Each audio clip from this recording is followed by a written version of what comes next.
King Von's death at the hands of Quando Rondo and his associate, Lil Team, continues to elicit mixed emotions among people in the black and hip-hop community. While the three rappers went about their businesses on November 5th and 6th, 2020, no one could have prepared them for what happened within those 24 hours. Here is Quando Rondo's final 24 hours before King Von's death. Von and Quando Beef. According to GBI, rapper King Von and his group were at Opium nightclub before making their way here to Monaco Hookah Lounge, then to the parking lot where chaos ensued. On the morning of November 6th, 2020, the hip-hop community woke up to devastating news. Chicago rapper Davon Bennett, alias King Von, had been shot and killed in Atlanta. At first, the report suggested that he had been shot by cops. However, video footage revealed that this was not the case. According to CCTV footage, he had been shot from close range. Everyone wanted to know who the man was. Was he an op? Had King Von's ops traveled all the way from Chicago to get him? It did not take long for the world to know who had taken the life of one of Chicago's most loved rappers. News spread like wildfire that Lil Tim had pulled the trigger. At first, this did not make any sense. Why would Lil Tim shoot King Von, yet the two rappers did not have beef? According to the hip-hop community, there was no evidence to directly show that Von and Lil Tim were ops. However, as news reports continued to emerge, people quickly put two and two together. There is speculation on social media that another rapper may have been involved in the initial argument and shooting, but investigators have not confirmed that. Tyquan Terrell Bowman, alias Quando Rondo,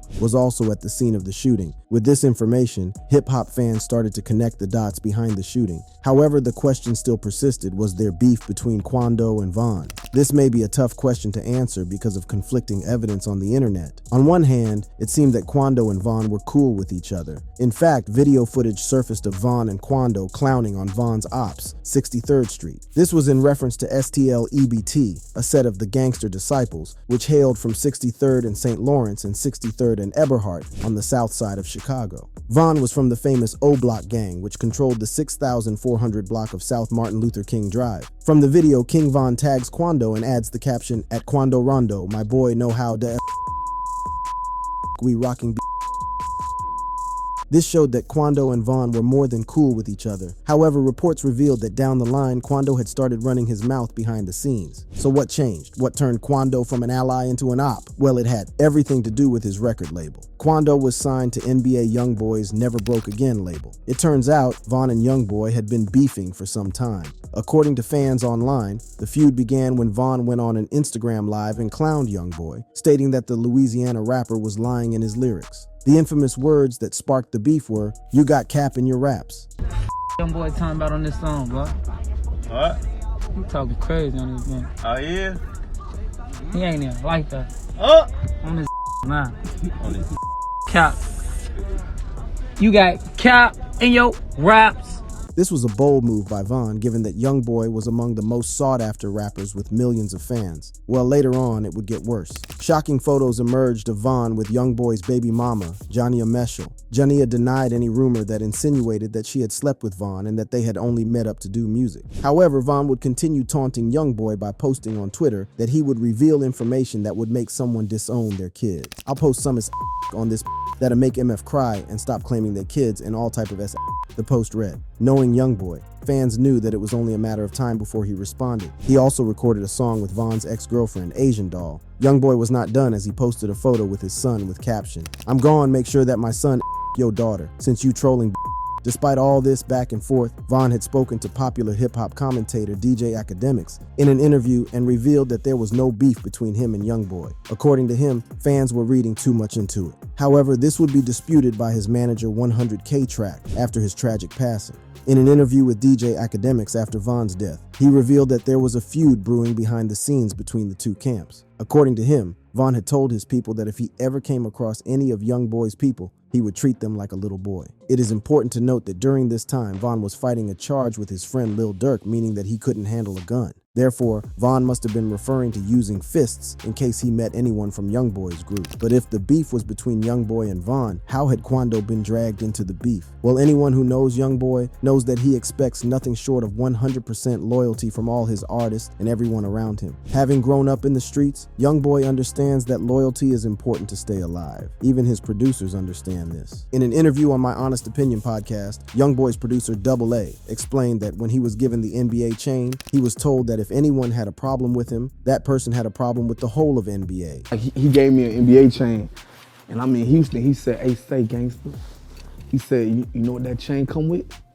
I said, "What that mean?" He was like, "Hey, say, that chain come with murder, you hear me?" He was like, "You gotta understand, like, if you gon' with me, what if you go do a show, you hear me? And when you get on that bus, somebody follow you and shoot. Now my beef is your beef." One artist with an NBA chain who would learn this the hard way was No Cap, who wanted to play neutral with YoungBoy's op, Lil Durk. Reports had surfaced that No Cap had sneak dissed Lil Durk. The Chicago rapper was at the time beefing with YoungBoy. No Cap took to Instagram to blast the blogs and denied dissing Lil Durk. After all, Lil Durk had appeared in his breakout song Ghetto Angels, and they would constantly shout out each other on songs. Word to the blogs, if y'all gon' post something, post facts. Me and Durk might not conversate, but I don't speak on his name. He don't speak on mine. No Cap wrote YoungBoy was having none of that, and he let him know it through an Instagram post. YoungBoy was going all out. He posted, "You the same kid who had to clear their name when the internet made it seem like you dissed a he an op. YTF would it even matter if the thought you was talking about him?" According to YoungBoy, Lil Durk was an op, and whether the world thought No Cap had dissed or not did not matter. Why would he try to clear his name? Was he playing both sides, or was he afraid of Lil Durk? Either way, YoungBoy was not impressed and unleashed his wrath on him by insulting him and his sister. "You a like I said, go make a song about it and make me some money. The show must go on. Ion, give a what the internet think. You a who made you a you gonna die a lol. I bet the girl you with right now can see you a you see through rainbow a tell your sister come paint my nails. You signed cause of Quando. Facts. You ain't as without him. He the only one can save you. Honestly, you ain't never heard of the black sheep," wrote YoungBoy. Although No Cap tried to salvage the situation by trying to show that he had cut off Lil Durk out of respect for YoungBoy, it was too late. In an Instagram post, he said, "I stopped with an who would have did whatever to see me win to stay loyal to yo hate."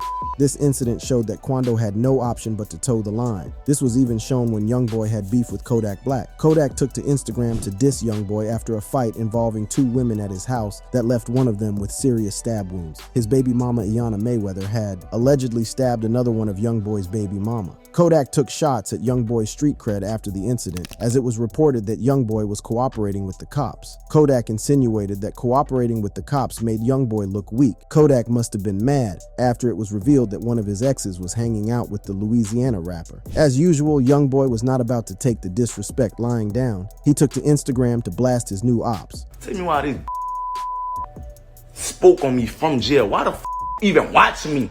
You supposed to be a gangster though, but you watching me from jail. Man, you is a this nigga say I cooperated with the police. Man, you stupid."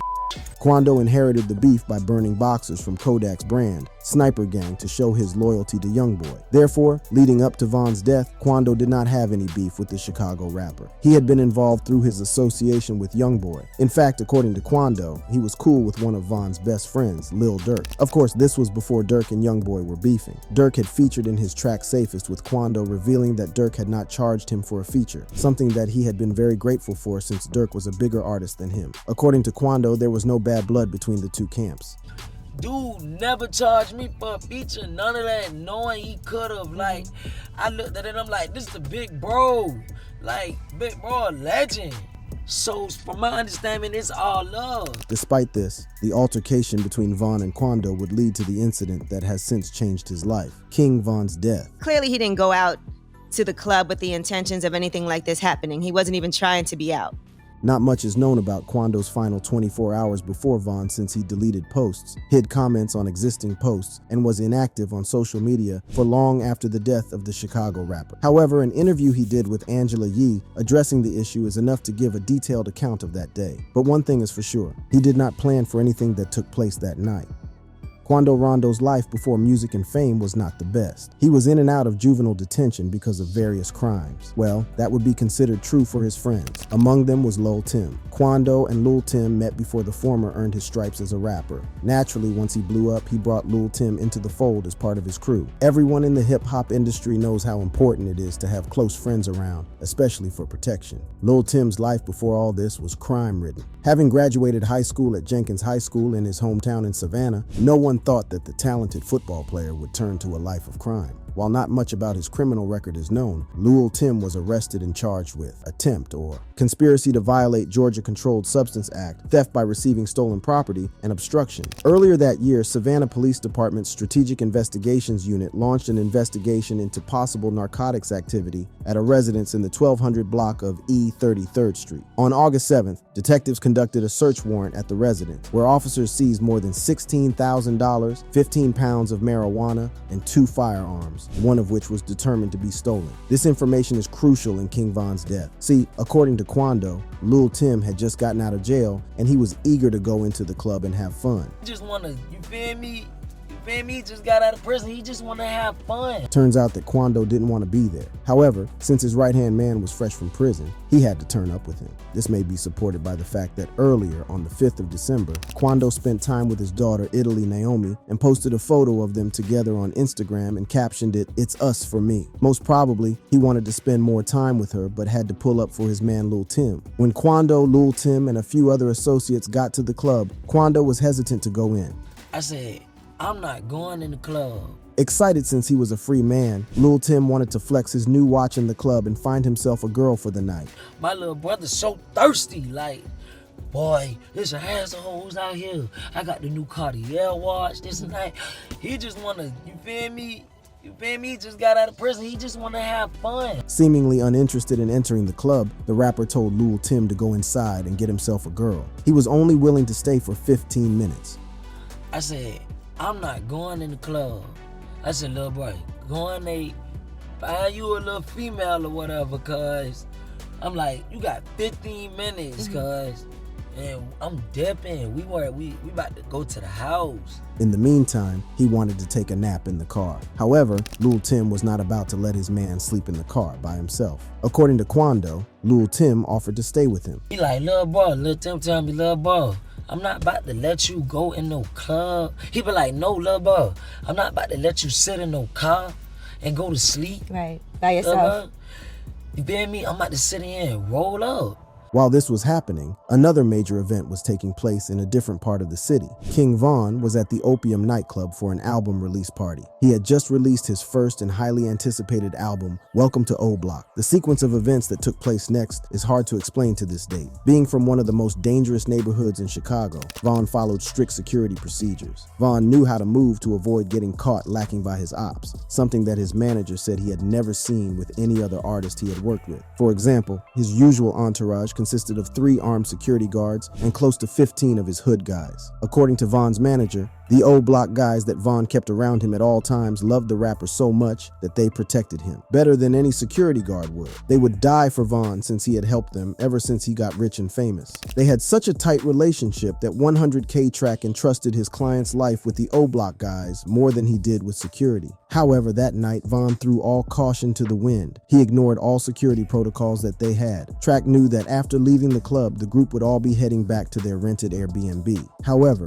Von decided to take a detour, a decision that would prove fatal. What has never been determined is why he chose his next destination. Instead of riding with his manager as he usually did, he got into one of the bulletproof vehicles they were traveling in and instructed the driver to head to Monaco Hookah Lounge. Why Hookah Lounge? Nobody knows. It is important to note that rappers are often paid to make club appearances, and Von was no exception. However, Von's manager revealed that Monaco Hookah Lounge had not paid Von to show up at their club, making it even more bizarre that he would choose to go there. So what were the odds that he had chosen to go to a club where another rapper was hanging out, a rapper who, according to 100K Track, was an op to Von? Had someone called him and notified him of Quando's presence at the club? This was not the only security blunder that the O Block rapper committed that night. Turns out that he traveled with 4 people and failed to notify his manager or security regarding regarding his whereabouts. In fact, as 100K Track revealed in an interview with popular hip-hop commentator DJ Academics, it was Von's DJ who called him while concerned because they were alone. It seemed that everyone around Von was confused by the rapper's decisions. When the rest of his entourage got to Von's location, the story got even more bizarre. Seeing that Von had a head start, everyone thought that he was already in the club. To their surprise, Von had been in the car for almost 30 minutes. So why had he gone without them, and without telling anyone, only for him to chill at the parking lot? Why had he not entered the club? Was he waiting for someone? Questions that may never be answered. At this point, his entourage had waited outside their vehicles for more than half an hour for Von to get into the club. They were starting to get cold, so some of them started getting back into their vehicles. Track went to Von and told him that it was time to enter the club. Von agreed, and immediately Track ordered his security to conduct routine security checks to ensure that it was safe for them to get inside. They had a look inside the club as well as the back and assured Track that the club was safe to enter. Von's armed security guards were forced to leave their firearms in their vehicles since no one was allowed to enter the club with a gun. At this point, Track and Von were still conversing and waiting to get the final clearance from the security guards. Suddenly, one of Von's homeboys came up to the driver's side and notified Von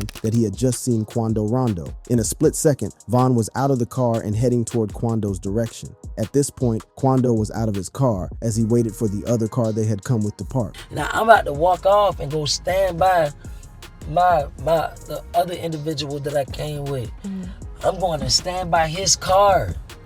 You feel me? Till they park. Until they park. According to Quando, as soon as the car was parked, he planned to get back in his vehicle and sleep. As soon as they park right here, because we're going to park right next to this car. Because this is a $250,000 car. You feel me? I'm going to stand right here till they get right here. You feel me? As soon as they do that, I'm going to get in the back seat. I'm going to go to sleep. While people on the internet question Quando's decision to sleep in his car, in most cases, it is never safe. Especially since Quando was a rapper, it just seemed out of place that he would want to take a nap at night in his vehicle. However, Quando explained that he felt safe because he was with his main man, who would protect him at all costs. I'm with my day one, my main man. Right. I could do this, like, you feel me? One thing about it, he gonna protect me with anything, which anybody should do. Right. As Quando walked to the other car, he saw a group approaching him. He did not know that it was Von and his O-Block guys. Since the crowd was large, he wanted to let them pass. Before he knew it, Von punched him, throwing him to the ground. O-Block guys jumped in and continued beating Quando up. Quando revealed that when Von hit him, he had an out-of-body experience. It's like I had an out-of-body experience. In a split second, Lil Tim appeared from behind their vehicle with a gun in hand and started letting off shots. Von was hit on his torso. After watching the CCTV footage of the altercation, many fans criticized Von's homeboys for running away from the situation. It turns out that there were cops in the area and they started shooting at the group to disperse them. In the chaos, 2 O-Block members ran into the darkness towards the cops and were shot dead. Von was put in a vehicle by his guys and rushed to the hospital. Lil Tim, who had a gunshot wound to the leg, jumped into their car together with Quando and one other associate and drove to the hospital. What is more interesting is that the 2 groups went to the same hospital, Grady Hospital. The O-Block guys, who heavily outnumbered Quando, could have easily sought revenge at the hospital. Von died while undergoing surgery. Quando's man, Lil Tim, was arrested at the hospital. This was Quando Rondo's last 24 hours before King Von's death. Life after King Von's death. Life after the tragic death of King Von has not been easy for Quando Rondo. His music career has suffered. He has faced 2 assassination attempts, left the gang life, seen his close friends killed, and was eventually arrested on drug charges. Quando's music career has been at an all-time low after the Von situation. By the number of projects he has dropped, it is clear that he has taken his foot off the gas. The rapper has only dropped 2 projects, 1 album, Recovery, and 1 mixtape, 3,860. For extra context, Quando had released 6 mixtapes plus albums before the incident. Quando teamed up with NBA YoungBoy on 3,860, which is shrouded in controversy. YoungBoy did not want the project released, as he was beefing with Atlantic Records, the label under which the tape would be released. YoungBoy even begged Quando not to release the mixtape. However, the mixtape still dropped, despite YoungBoy's objection, and sold 15K in the first week. His 2023 album Recovery was also mixed in with a lot of controversy regarding his album sales. Some reports showed that he had done well, while others said that it was a flop. According to some quarters, the album had surpassed over 36 million streams in the first week, with YouTube being his best performing platform with with over 17 million streams, and Spotify following with nearly 9.2 million streams. However, other reports showed that the album had flopped after selling only 4,000 units in its first week. What was bizarre is that the only artist who has collaborated with Quando is his boss, NBA Youngboy. Before the incident, industry heavyweights such as Polo G, 2 Chainz, Lil Baby, and Rich Homie Quan had done records with Quando. Were artists afraid of associating with him? A better question may be, is the industry trying to blackball him? A number of the shows that he was set to perform were canceled right after the King Von incident, as the venues and promoters feared violence would take place in retaliation. Concert goers also stayed away from his shows as they feared getting caught in the crossfire in case O Block sought revenge for Von's death. In an interview with All Round TV, the rapper revealed that everyone in the industry is terrified of being associated with him after the King Von situation, and that they don't want to book him for shows. Nobody want to book me because they terrified. That's the truth. This may be the same with artists, as they have refused to produce music with him, and he has had to make music pretty much by himself. Quando has also been the target of 2 assassination attempts. The first one was back in May 2021. TMZ reported that Quando and his entourage were caught in a hail of gunfire at a convenience store in Georgia. Luckily, only one man in his entourage was left with a gunshot wound to the hand. The shooting happened about 10 minutes from the nightclub where Quando performed the previous night. According to police reports, the group was making a quick stop at the convenience store when the shooting started. The shooter then opened fire, either from across the road or from the highway. Quando was unscathed despite being at the parking lot when the shooting happened. This is one of the reasons why Quando was not getting booked. It seemed that he would be under threat of gun violence for his role in Von's death. The second attempt on his life was more tragic, as it claimed the life of one of his close friends. Since King Von's death, Quando has revealed in interviews that he has been the target of multiple death threats. During an interview with All Around TV, the rapper said, "However some come to me, that's how I'm about to go about that death threat all you want to, bro. That's just some words, my Go do an action." His ops took his words seriously and decided to carry out their threats. On the 19th of November 2022, at a gas station in Beverly Grove, several gunmen ambushed Quando's entourage and opened fire.